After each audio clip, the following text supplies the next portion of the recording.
Joining us now on Sports Talk ATL, one of four Braves players in the 30-30 club and multiple-time All-Star Ron Gant. Thank you so much for joining us. Hey, my pleasure. Good to be with you guys. So, Ron, I got to ask you, over the weekend, Shohei Ohtani, $700 million contract. Did you ever imagine to see a number like that when you were playing? Never. But we've never seen a player like Shohei Ohtani other than maybe Babe Ruth. I mean, you talk about a guy that led the American League in home runs last year. And, of course, as a pitcher, he has strikeout stuff. I mean, just a phenomenal player on both sides of the ball. But what's amazing is I thought maybe 600, maybe, $500-600 million, but $700 million. And one of the things that the Dodgers did was I guess they talked him into deferring most of that contract, except for $2 million per year, so they can go out and get other players. Yeah, it's almost unfair. We talked about that yesterday. It's kind of ridiculous. But I think the net present value, it's still $46 million, but they have money to spend like nobody else in this league. And it's scary. I saw this morning they're after Glasnow and Margot from the Tampa Bay Rays. So they're going to be a threat. They are going to be a threat this year. Absolutely, for sure. Yeah, with that deferred money, they can pretty much go out and can afford just about any player they need to pick up to help their roster. The same way with the Braves. They're going to be able to go out and get some pitching as well. Yeah, both of these teams, Braves and Dodgers, gearing up, both first-round exits, disappointing finishes for both clubs, both fan bases, one of the two most successful clubs in baseball for the last decade or so. What do you think going forward, specifically the Braves, can do differently, whether it's a personnel standpoint, whether it's a mindset standpoint? How do you rebound out of one of the most successful seasons we've ever seen from an MLB team, period, let alone a Braves team? What can they do to kind of pick themselves up, go back to the grind? 162 games is no small feat. Baseball is like no other sport in this world. What can they do to kind of pick up the pieces and go back to the grind? I think one of the things that, and you mentioned Tyler Glasnow just a little bit ago. I think one of the things that, pitching always wins championships. We kind of proved that back in the 90s. They ended up winning the World Series in 95, but it was always our pitching staff that kept us in games. So if they could go out and get a Glasnow or Dylan C, someone like that to kind of bolster that rotation, offensively, they're always going to hit. They're going to be good. The only thing I did not like is with the playoff format, they just had too many days off, and I think the bats just went cold without all those game reps. Yeah, that's what I was going to ask you about, actually, just coming off that question. Is that postseason format? It doesn't look like it's changing anytime soon. I saw Brian Snicker comment on it. It's like, listen, the Braves, their goal is to win that division, get one of those, have the MLB's best record. That's not going to change. You can't just go out there and be like, oh, we'd rather be a wild card team. So speak to that. I mean, is there anything in preparation that you think can prepare for that? Because Snicker said he thought they did everything right. I know they had the scrimmages, in between the series and stuff to try to replicate that. But is there anything they can do, or is it just kind of something that they're going to have to learn from and then do better next time and get used to? Yeah, it's definitely a learning experience, I believe, depending on what happens next season, who ends up with what seed. The same thing could happen again. Yeah, the Dodgers went through the same thing. They came out flat and just fell on their face as well. But then you look at a team like the Astros had some time off as well, but they played pretty well. I think the experience of what happened this past season is going to play a huge role going forward for next season and beyond.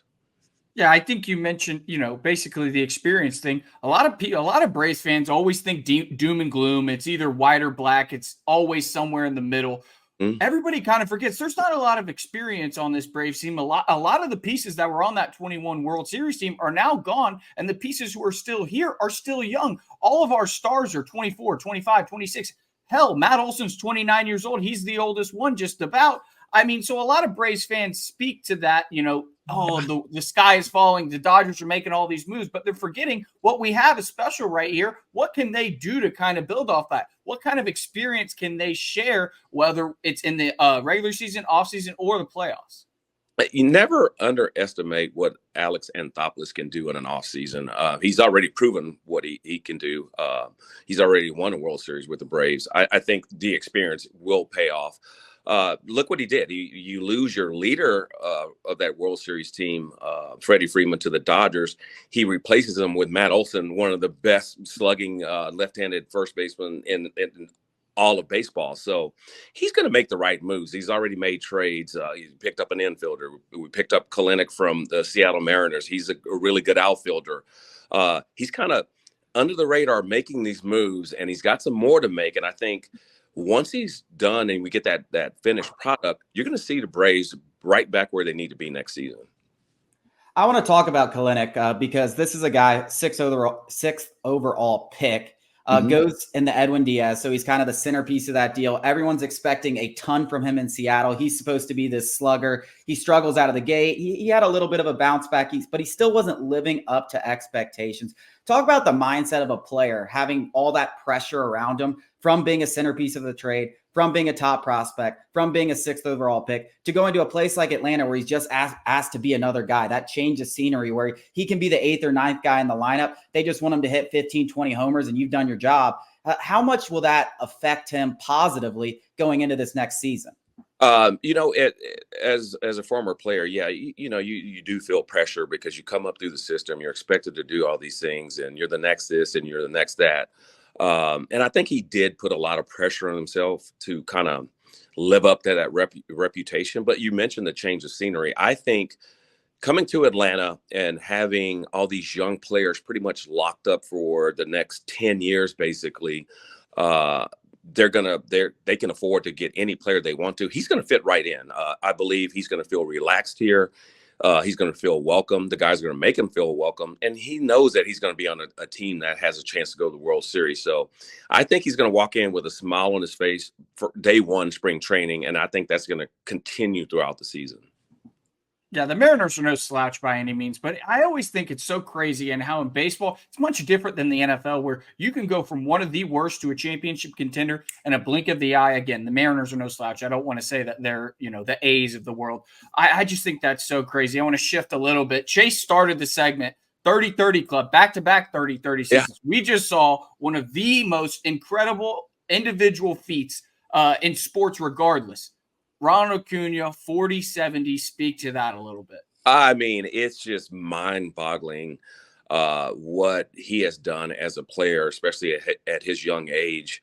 And people ask me a lot about him and being able to hit home runs and steal bases, throw runners out from right field. I always say that he's not a 5-tool player. He's a 6-tool player because he has all the tools physically, but he's one of the smartest young players that I've ever seen. He'll bait a pitcher into throwing a pitch inside because he'll make the pitcher think he's going to dive outside. So he'll set a pitcher up just as good as any hitter I've ever seen. So what he's able to do with his body is one thing, but what he's able to do with his brain is another thing. So with all that said, he's one of the most talented, best players that I've ever seen, played against, played with.